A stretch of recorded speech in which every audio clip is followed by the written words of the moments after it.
What's up everyone, and welcome back to the MMA Zone. Today, let's get started with Colby Covington, the easiest fight in the welterweight division? Colby Covington has been a problem since entering the UFC. Since joining the UFC in 2014, Covington has only lost once to a fighter not named Kamaru Usman. With his signature blend of high-paced action, Chaos delivers a high volume of strikes while utilizing his collegiate wrestling experience to overwhelm his opponents, dragging them into deep waters and sapping their gas tanks in a way that not many other fighters can. Despite that, Belal Muhammad believes he can do everything Covington does, but better. During a recent interview with WGN News, he dubbed Chaos the easiest fight in the division, alleging that much of the hype around the former interim champ stems from his brash persona and connection to former US President Donald Trump. With Muhammad on the massive win streak spanning back to 2019, it's no secret that his time to contest for the welterweight title is approaching. In addition to taking shots at Covington, he also spoke about his previous showdown with Leon Edwards and the future rematch between the two.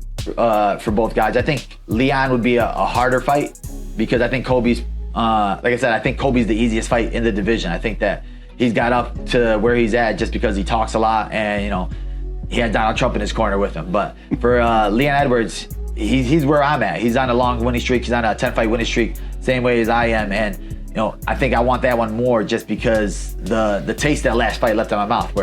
While fans had been anxiously awaiting news on when Edwards and Covington would square off inside the octagon, the champion recently revealed that he was back training and would be competing against Covington in either October or November. Based on that timeline, it sounds as though the two men will either fight at UFC 294 in Abu Dhabi towards the end of October or at UFC 295 in November as the co-main event to Jon Jones vs. Stipe Miocic, which is expected to headline that card. By all indications, it'll be Belal Muhammad competing against the winner sometime early next year, given his recent victory over Gilbert Burns. When he finally gets his long-awaited crack at the title, who do you think he'll face off against? Drop your predictions in the comment section down below. Sean O'Malley reacts to Jon Jones vs. Stipe Miocic. With a date finalized for a clash between Jon Jones and Stipe Miocic, the MMA community has begun to eagerly discuss how this fight could potentially play out. As Miocic indicated backstage at UFC 290 while speaking with Megan Oliveira, the fight is a classic matchup of styles, with the former champion looking to sprawl and brawl, while Jones looks to maintain distance, pick his shots, and utilize his grappling. During a recent episode of the Timbo Sugar Show, the bantamweight #1 contender spoke about the fight, coming to the conclusion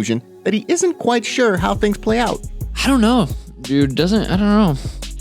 It's sweet. Jon Jones GOAT. Stipe is fucking good as, but is Jon Jones gonna run through him? So he's 40, Jon Jones 34. Jon Jones hasn't really taken too much damage in the last 5 years. Of course, as the two also discussed, Miocic has been absent from the octagon for quite some time. When he and Jones do step into the octagon on November, it'll be over 2.5 years since he last fought. Given that, many fear he will experience a bit of ring rust when returning to the octagon. Whether or not he's able to overcome it and reclaim the heavyweight title by dispatching of arguably the greatest fighter in history, only time will tell. When the two men meet inside the octagon, how do you see things playing out? Drop your predictions in the comment section below. Before we continue, make sure you give that like button some love and be sure to subscribe to the MMA Zone for all of the latest news. MMA community goes off on Dana White and UFC. On the heels of a spectacular night of fights at UFC 290 this past weekend, the MMA community has ripped into the UFC for the upcoming UFC Fight Night Holm vs. Bueno Silva card. In addition to the fact that the event will be taking place at the UFC Apex, one fight fan pointed out that the first 7 fights in the card will all take place between fighters coming off of losses. As longtime MMA insider Steffi Haynes pointed out, there are only 3 ranked fighters on the entire card, and only 1 fight with 2 fighters who are ranked. The situation also didn't go over well with Scoop from Underdog Fantasy's new 2 to Tango with Steam and Scoop podcast, featuring fan favorite fighter Matt Frivola, who pointedly wrote that fans were going from watching the card of the year at UFC 290 to a card that should get the UFC shut down. Many fans also were quick to reference a tweet from Mick Maynard back in May, when the UFC executive looked to silence trolls on social media by asking which recent card fight fans thought were bad. Of course, at the same time, many have been quick to point out that oftentimes it's the cards that seem to be sleepers on paper that end up delivering the best results. Whether or not that winds up being the case with UFC Fight Night Holm vs. Bueno Silva, only time will tell. Chael Sonnen issues warning to Conor McGregor. Although Conor McGregor still sits as the UFC's pound-for-pound kingpin when it comes to pay-per-view sales, former title challenger Chael Sonnen who knows a thing or two about hyping up MMA fans, believes middleweight champion Israel Adesanya is nipping at his heels. During a recent appearance on the MMA Hour this week, on the heels of Adesanya and Dricus du Plessis' stare-down inside the octagon, Sonnen predicted that the last stylebender was coming for McGregor's spot as the biggest draw in the sport, and likening his aura to that of the greats like Royce Gracie. I'm bringing this to you because, there's a different game being played here by Izzy. And you want to know who should be watching this? It's not du Plessis, it's not the rest of the division. It's Conor McGregor.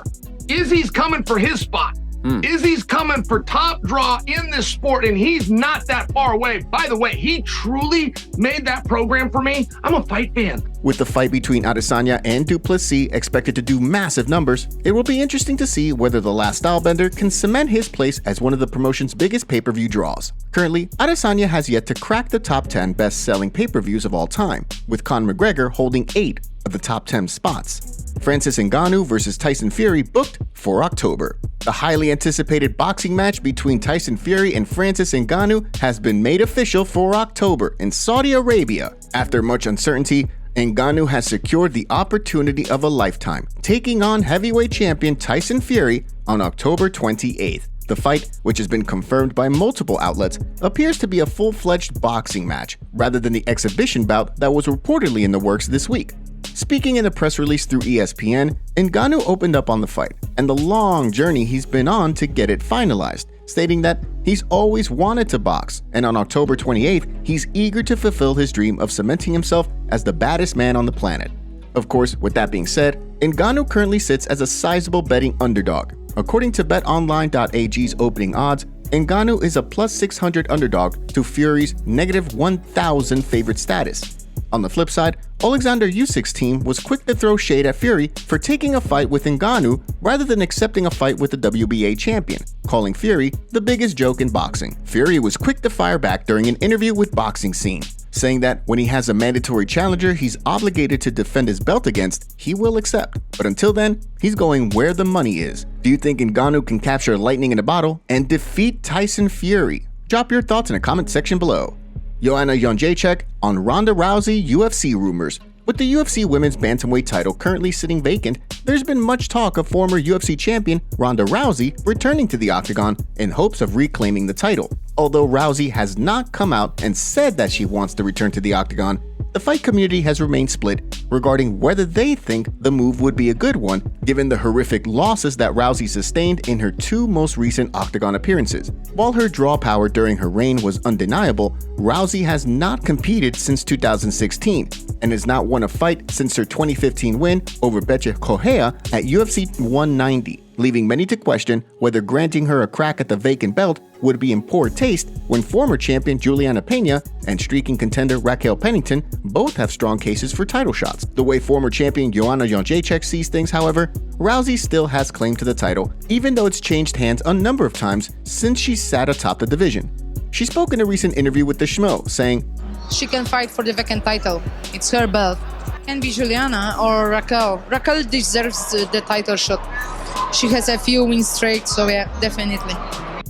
While UFC 300 is still a ways off early next year, it'll be interesting to see if the promotion brings Rousey back in the same way they did Brock Lesnar at UFC 200.